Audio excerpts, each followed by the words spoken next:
All right, my man. So you transition from Marines to law enforcement to mental health advocacy. It's a quite unique journey. What's drove you down this path? Yeah, I would say kind of discovering myself, right? The beautiful thing about the business that we've created, Solution Point Plus, is that we've created the solution to the problem that we are. And the only reason I joined, and I'm happy to get into it, but the only reason I joined the Marine Corps straight out of high school was because I was already a father. So I had my daughter my senior year of high school, not definitely on purpose. And the Marine Corps recruiter came in and was like, "Hey, don't worry, we got you. We'll take care of housing, healthcare. You don't have to worry about nothing." Now this was in 2000, so it's pre 9/11, and I give hats off and kudos to everyone that joined post 9/11 because you knew what you were getting into. And for me, like it really was just like a logical next step to do the responsible thing after doing something irresponsible. And again, I love my daughter. She's 25 now, but it definitely wasn't ideal to have a kid in high school. And so I joined the Marine Corps, and then 9/11 happens, and I find myself deployed into Afghanistan right after 9/11. And I was like, this is different. Okay, I get it. I'm a Marine. I'm prepared for this, but also like something in my like 19-year-old self was like, this isn't ideal. Like, I don't want to do this. And then when we actually invaded Iraq in '03 was because Afghanistan was a pretty chill deployment for me, I would say. Like, we were doing some helicopter ops and taking over an air base, but really didn't see any action. But Iraq was very different. And when we invaded the country in March of '03, I was with the 1st Marine Division pushing up into Iraq up Highway 1. And that was a whole different animal. And that was just days, on weeks, on months of firefights, combat, seeing death, destruction, carnage.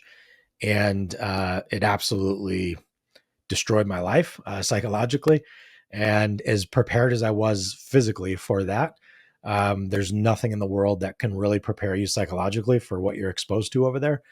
And then certainly to transition out. And that was the other part was, it was just kind of like, okay, you're done. You survived it. Good work. Now they throw this tax-free reenlistment bonus while you're over there. And I was like, not a chance because I was already a father. I was deployed most of my 4 years. And so I got out and it was like, what has a pretty low barrier of entry that kind of mimics this lifestyle and I guess policing. And so then I'm from New York originally, and I did not want to go back to New York because the winters and home wasn't a good place for me. And then I was stationed in Southern California, couldn't afford to stay out there. And so one of my best friends is actually the co-founder of the business now. We've been friends 25 years, but he was from South Texas. And he was like, "Hey, man, you should go to Texas." And I was like, "Dude, I am not a farmer." And he looked at me confused and he was like, "No, man, like San Antonio is actually a city with people." And I was shocked, but he was right. And so I moved out to San Antonio and got on the San Antonio Police Department back in 2005 and spent 15 years with them. And again, happy to have the conversation around all this, but I eventually joined a mental health unit, started out as a pilot project.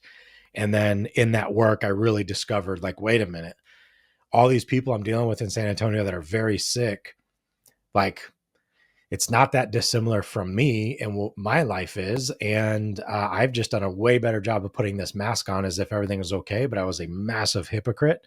And by the time I was 30, I already had 3 divorces. I've got 4 kids from 3 women. I mean, I was an absolute mess of a human internally. But Mhm. externally, you look at like, oh, this guy's a great cop. He's getting awards. He's going to college. He's getting degrees. Like, oh, he's great. He's a smart guy, high achiever.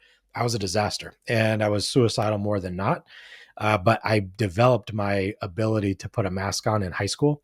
My nickname was Smiley. I was always joking around the class clown, but truth be told, at 15, I left home. I was suicidal, and home as a child was not really a safe place for me. And so it just was compounding trauma that eventually the unit exposed me to helping other people. But what I realized was this is all for naught if I don't actually learn to do this for myself.